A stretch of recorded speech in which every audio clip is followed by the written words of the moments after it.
Pregnancy స్టోరీలో part 2 ఇది. ఏంటంటే, మనకి తెలియకుండానే ప్రెగ్నెన్సీలో షేప్ ఔట్ అవుతూ ఉంటాం. ఎవ్రీ మంత్ కూడా మనకి చేంజింగ్ వస్తూ ఉంటది. అసలు మంత్ ఏంటి ఎవ్రీ డే కూడా మనలో చాలా మార్పులు జరుగుతూ ఉంటాయి. కానీ మనకు అర్థం కాదు. మన హార్మోన్స్ అన్నీ కూడా మనకు తెలియకుండానే చేంజ్ అయిపోతూ ఉంటాయి. ఎయిత్ మంత్‌లో నా బర్త్‌డే జరిగిందనమాట. ఎలాగైతేనో పోరాడి నైన్త్ మంత్ రాకుండానే బిఫోర్ డే అయితే బేబీ అయితే పుట్టిందనమాట. కానీ ఆ బేబీ పుట్టడానికి ముందు కూడా చాలా స్టోరీ జరిగింది.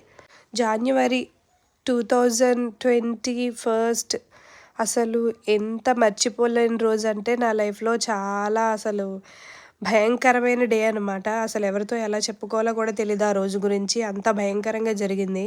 నైట్ 11 వరకు బానే తిరిగాను. మంచిగానే ఉన్నాను. మార్నింగ్ అంతా కూడా వైజాగ్‌లో జూ పార్క్‌కి వెళ్ళాను. జూ పార్క్ అంతా కూడా ఒక 5 కిలోమీటర్స్ అయితే వాక్ చేశాను. చాలా ఫ్రీగా అనిపిచ్చింది. అసలు మీ ఎవరికైనా చెప్పితే నమ్మరు గానీ, జూ నుంచి బయటకొచ్చినప్పుడు మాకు అప్పటి వరకు కూడా అమ్మ వాళ్ళకి కార్ లేదు. కార్ లేకపోవడం వల్ల బస్ ఎక్కే పరిస్థితొచ్చింది. బస్ గాని, ఆటో గాని జర్నీ చేసేదాన్ననమాట అమ్మ వాళ్ళ ఇంటికెళ్తే. అయితే అమ్మ వాళ్ళ ఇంటికెళ్ళాలంటే బస్సులు కొంచెం ఎక్కువుండవని ఒక బస్సయితే వెళ్తుంటే రన్నింగ్‌లో బస్సెక్కాను.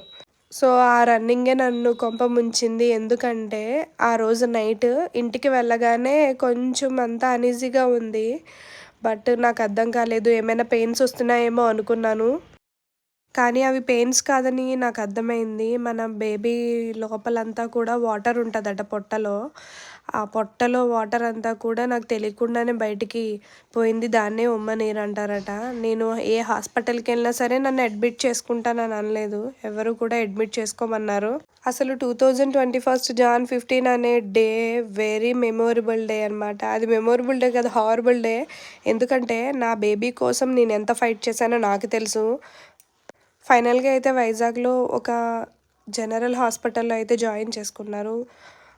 అక్కడ ఓన్లీ డెలివరీసే చేస్తారు. అసలు సర్జరీ అయితే చెయ్యరు. బట్ పెయిన్స్ రావడం కోసం ఒక 2 ఇంజెక్షన్స్ అయితే ఇచ్చారనమాట నాకు.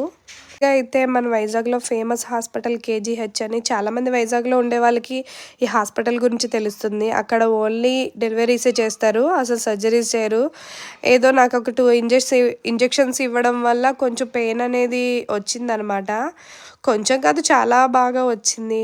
అసలు ఒక బేబీని కనాలి అంటే ఆడవాళ్ళు మళ్ళీ పుట్టినట్టే. ఆ విషయం చాలామందికి తెలియక ఇష్టం వచ్చినట్టు మాట్లాడతారు. రాత్రి 2 గంటల నుంచి పోరాడితే మార్నింగ్ 10:20కి పుట్టింది. అంటే దగ్గర దగ్గర ఒక 10 గంటలు, ఒక 9 అవర్స్ నేను బాధపడ్డాననమాట.